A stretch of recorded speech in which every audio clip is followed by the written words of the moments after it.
Alright, what's up guys, it's Zura here, and today I have for you my slightly later than usual tier list for the last set of Legion, set 21.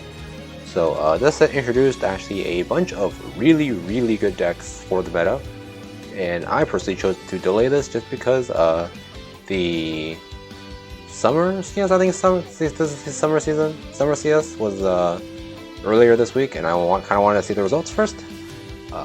I might or might not put the rep rates up on screen. I'm probably going to be too lazy to, but the rep rates from highest to lowest in terms of relevant ones were Kagero at the highest, followed by Narukami, followed by Bermuda, Shadows, and then Royals. So those are the top 5 rep rates, those are the only things you need to know, and it is in that order.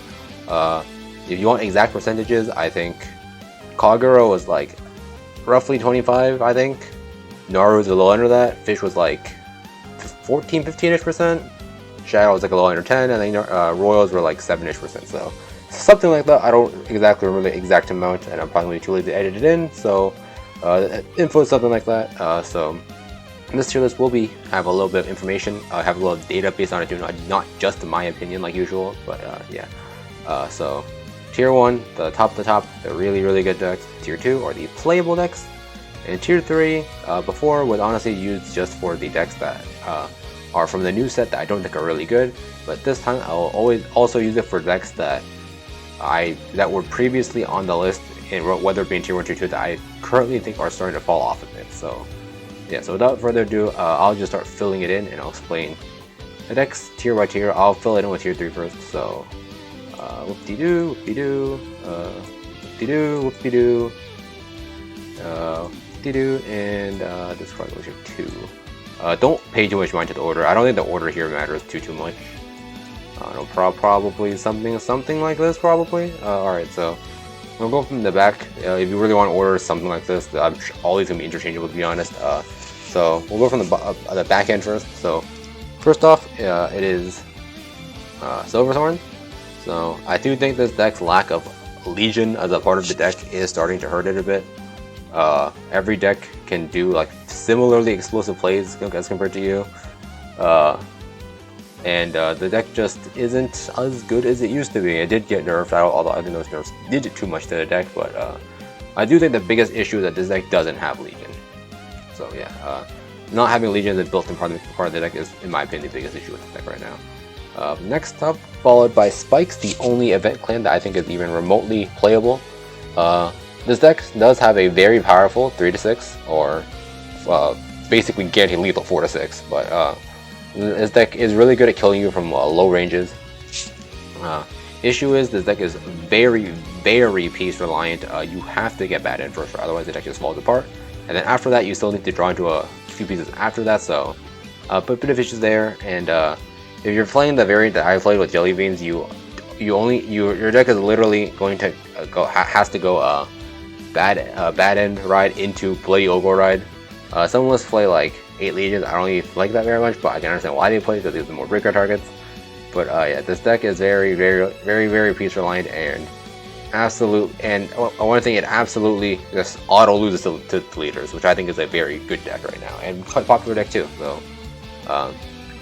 being very piece reliant and having a auto lose matchup that is also quite popular at the same time is kind of concerning.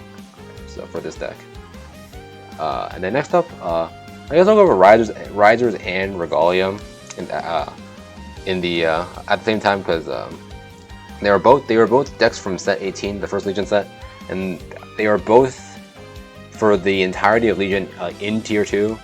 But now I bumped them down to tier 3 just because there is no representation from these decks. For one, I do think these decks are starting to fall off because they just don't do anything that's too unfair anymore, and all the other decks are just better than now. So just a matter of like power creep and them not being as good as they used to be.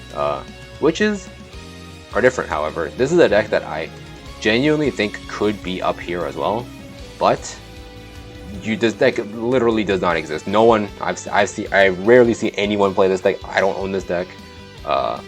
In theory, this deck is very powerful and probably would belong up here, but no. For the fact that I can't test it and I haven't seen like nobody else play it in like full capacity just kind of, I just kind of can't put this deck into tier 2 without personal experience and without enough experience against playing the deck itself. It's all just theory crafting, so I think I wouldn't want to put a deck higher than it would be just because of theory crafting. And yeah, so yeah.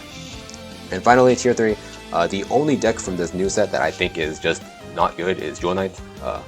The cards they got were actually like not bad. The Rutargo, I think, or the name of that were a grade 2 that isn't the Sword Me. On hit, tall grade 1. It's nice. It's gonna let you call stuff to scale, call an extra attacker if you want. Sword Me and stuff is good. It's just a really good tar 2. But the issue is that all their Jewel Knight grade 1s are just bad. So Sword Me is only as good as the cards you can call, and the cards you can call are not that good.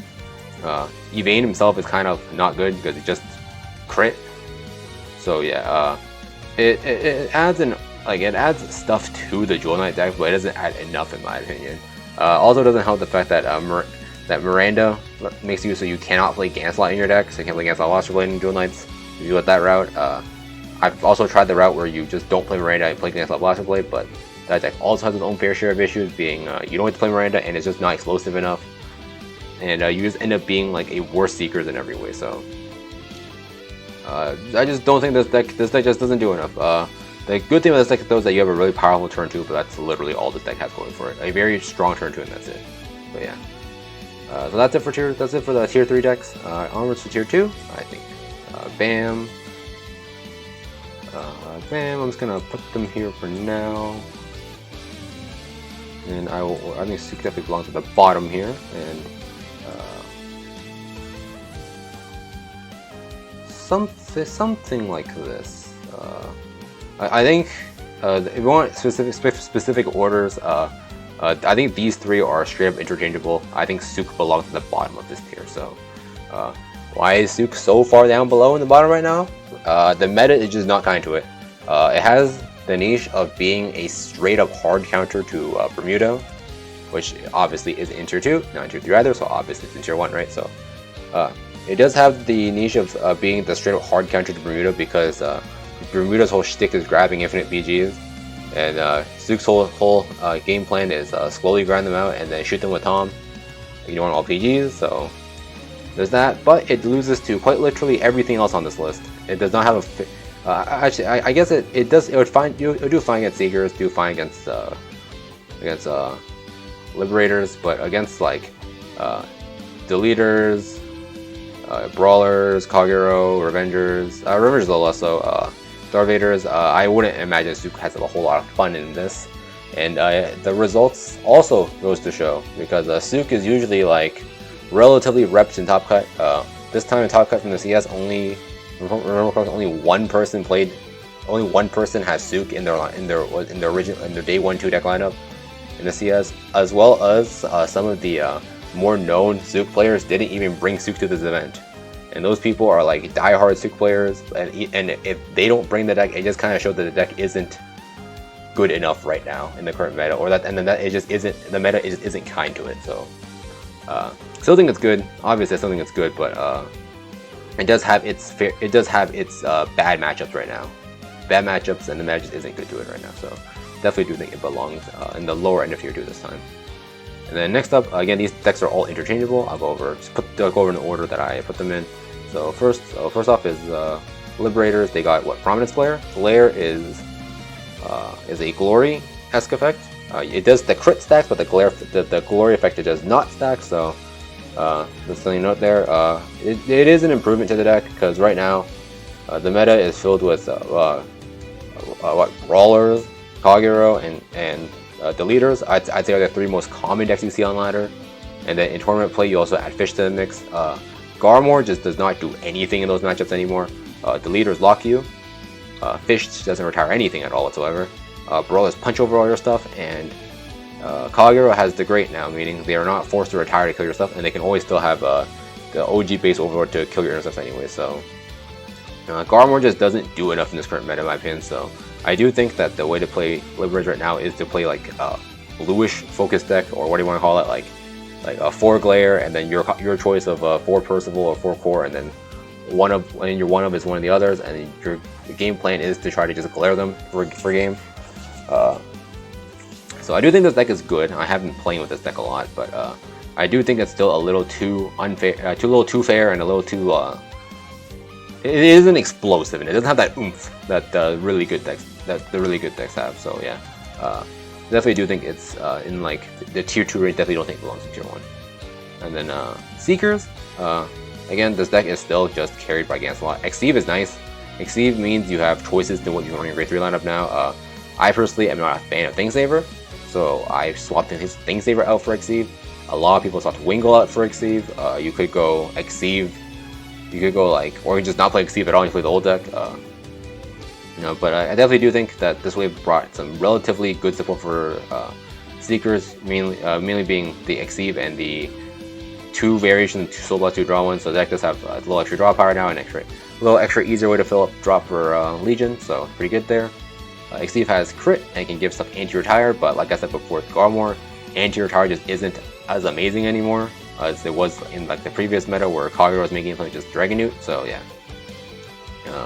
good deck when it flips the Gancelot, kind of mediocre, kind of vanilla when you don't. But this deck is still pretty good because it does play its game plan relatively well. You can just get a bunch of free plus with Wingles, you can crit with Exceed, get relatively okay with value from plus from his CB2 call skill. Thingsaver is still an okay finisher if you're playing that, so it's a very well-rounded deck, but I think that's the issue. It's too well-rounded. It's really well-rounded, but it doesn't excel at anything, and it's just too reliant on seeing heal triggers, because if you just take the constant healing, or the constant healing that the deck should be getting because of Gancelot, the deck is very weak because it doesn't do anything actively super unfair. So yeah, I think that's the issue. The deck is just too fair, aside from Gancelot. And Gancelot is a RNG element to the deck, meaning if you don't flip Gancelot, you just kind of lose. So yeah, definitely the issue there. And then finally, Starvaders. They got a bunch of stuff actually. They got the Blaster Joker. They got Dark Zodiac. They got Zodiac. Dark Zodiac, and they got Venom Dancer, and they got I think that's it. Yeah, that's it. That's it. But Garnet just represents whatever build you want to play, because Garnet is in every list because he is still the best Legion for the deck.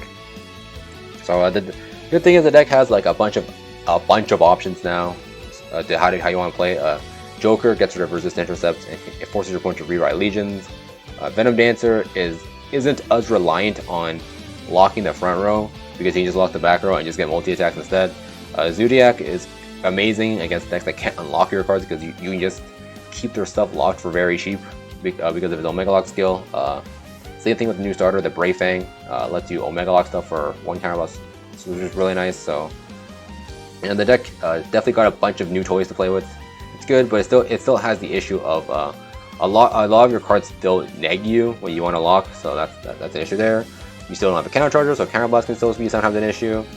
And decks, and since the leaders also lock and Starvaders are also just a relevant deck, some of these decks do just tech unlockers into their deck, meaning they can just screw up your entire gimmick. So yeah, good, has the new toys, but the cost for their effects are still relatively expensive, and I think that's the biggest issue with the deck. But it has a lot of options now, so I do think that's the best thing about this deck, being that you can be very versatile with how you build your deck to prepare for different matchups and stuff like that. So yeah. And finally, onward to Tier 1. So obviously these decks were not in Tier 2, so obviously they're all in Tier 1. So I just put them in the order that I think they're in right now. And this is very clearly ordered, actually. I think these 3 are the top 3. I think these 2 are relatively interchangeable. I have a little bias for Delugers. I just like playing this deck more, but I do think Delugers are probably a little bit better than Revengers right now. So Revengers, I think Revengers are just because they are like the poster child for a consistent deck with a consistent game plan. They still have probably the best and most consistent 3-6 in the game, and they were forced to do that because of the Mordred into RPV into Devil Blaster right, kill the front row, check for EG twice. And 3, still very good at doing what Legion decks want to do, which is dry check a bunch of times to check for triggers after putting them back. Restand is nice because it doesn't cost any cards on your hands, so you can actually hold PGs and stuff and just stack your board off. So this is just a very consistent deck, consistent in what it does, consistent game plan, and can consistently get it off. So just a very consistent deck that is consistent. So yeah. I actually don't know how to explain it better than this. The deck is just good at doing what it does. And next off is the leaders. So, one thing that Revengers do die to though is the leaders, because delete, if you delete a break ride and they ride on top of it, they don't get the break ride skill, meaning you completely screw over their Mordred, which was a relatively integral part to their game plan. So definitely a pretty good counter there. But the leaders are just really good at just pushing damage, forcing your opponent to play relatively suboptimally sometimes, just because of how your cards work. And they do have access to the cheapest lock in the game, being if your opponent's Vanguard is deleted, which you can do for relatively cheap costs, and then you just lock the card for free. So there's that. Yeah, the deck is just really good at. It just has a solid game plan, and it has counter charge and stuff like that, so you can actually consistently loop your game plan of deleting them every turn. And this deck, but I think that this deck is best at is capitalizing on decks that don't plus hard enough, i.e. Kagero and sometimes Origami. Seekers to an extent too, like decks just don't plus hard enough. If they don't see red triggers against you, they just fold on the spot against you sometimes, because every time if you delete them every single turn, you force them to discard to ride again. So you force them to go neg every single turn just to play the game. So that's pretty good. And since you delete them and they go to 0 power, if you just swing like 9k, 10k, Vanguard like 21 minimum if you deleted them, all your lanes are connecting, you can just slam them for 2 damage, you lock the front row, they didn't put anything else out to begin with. So yeah, very good rush deck, and capitalizes on opponents not sacking, or your opponent just not having a good hand and stuff like that. So I do think it's pretty good stuff like that, and delete is still just a very obnoxious mechanic for the opponent to deal with, because for them to play the game, they have to pay like attacks every single turn just to play the game. So, yeah. So next up is Kagero. So Kagero got the Great, and the Great is pretty great. Pun intended there, and yeah, it does what you want in Legion. You like Gojo, or you flip triggers, you put triggers in the drop zone, you Legion them back, and then you Legion them back, and then the Great dry checks 4 times, so you can check more chances to check those triggers. So pretty good. But basically, what the deck got compared to last month is that they got a good first ride now. Before, the next first ride was either Pain Laser, or you just go straight into Dragon Newt, or you went to Dauntless or something, which were all like not amazing options to go into. Now you have the Great, which is just a really good first ride. You like punch a rear, dry check a bunch of times. You can like low commit a board and still do like 2 damage to the opponent if they only have 1 intercept, because they will be scared of committing a board sometimes, because you are still Kagero, you just nuke their board sometimes. So yeah, it got a lot of the issue that deck had before, is that you didn't have a good first ride. Now you do, so the deck is just better in every way. Neo Flame is also just a really good way to deal with back row, deal with snipe back row stuff. So yeah. And next up, another tier 1. The next tier 1 is Brawlers. I guess the water. So Brawlers. I initially didn't think they were that good.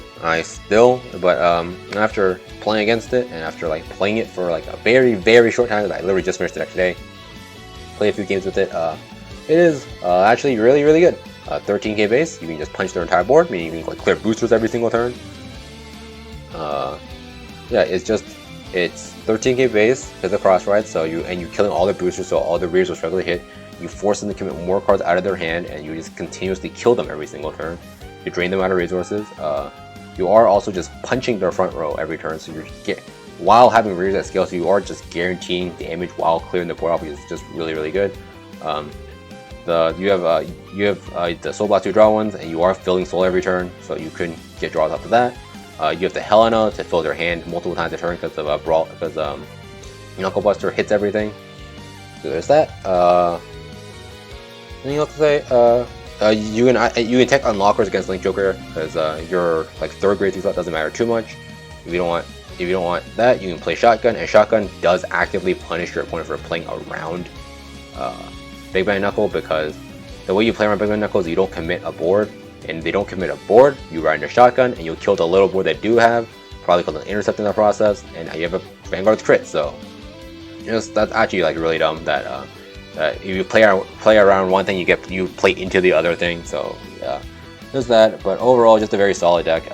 The buff definitely did help it. The fact that it redraws the 1, meaning you don't ever go neg doing Megabyte Knuckle Buster's board wipe. So yeah, pretty good. And finally, we have, in my opinion, the best deck in the game, Bermuda, or more specifically Duos, because Bermuda would mean that Prisms are also tier 1, and that is definitely not true. So Duos, this deck is just very, very good at not dying, dragging the game on for forever. If your deck cannot consistently triple check PGs, you're not killing them. And they have many ways to stop the triple check PGs, because they have resist intercepts in the Quancy, I think is the name of the Victoria's Mate. So this deck is just the deck that never dies. They loop intercepts, then they loop resist intercepts, and then when you knock out 3 PGs, they call down the 1 more, they re-legion, all the creeps back in their deck, they bounce that 1 PG left in their hand, and then now they're magically back at 3 PGs. On average, the deck will PG you 7 times in a game, on average. The only time this doesn't happen is when if they actually lose 1 or 2 PGs in damage zone. If they lost 2 PGs in damage zone, they basically lost the game. But that rarely ever happens, so yeah. This deck is just a deck that never dies. And even though this deck isn't good at killing you, it can still push damage because the Nebula still has a crit. Meaning, even though you aren't good at killing at 5, you will eventually just wear them down, and the crit means you can just push damage early, so you just slowly get them there. Slowly chip away at one PG a turn. So yeah. The reason why this deck is good, it just never dies, and it's very consistent too, because as long as they draw their 1 PG and they don't have all their PGs flying into damage zone, they've probably won the game, because you have the 1 PG, they have a road, now it's 2, they have the Nemule, now it's 4. So yeah. Very, very good at not dying, and decks just can't kill them fast enough is the issue, because they also just happen to resist intercepts. So yeah, very, very good deck. I think it is honestly the undisputed best deck right now. The only reason you don't see it more is because for ladder purposes it's really slow, and people just don't have the deck, because people probably didn't think that this deck would be as good as it was today. So that's it for this tier list. Next month, there probably won't be a tier list, just because we're not getting a new set, we're getting a bunch of buffs, but if you just read the buffs, these are all buffs on irrelevant cards, so probably won't change much of anything. But if it suddenly does change, I guess I could do a tier list on it, but I doubt I would need to. So look into next month. If you're looking for a tier list for the next month, just come back to this video. It'll probably be the same thing. Like and subscribe. Tell me guys what you think of the meta on JP currently down below in the comments. One more plug, if you guys have replays you want to send me, links down below. Got my Discord, got the email down there as well, however you want to send it to me. And I guess that's it for this video, and I will see you guys next time. Peace out.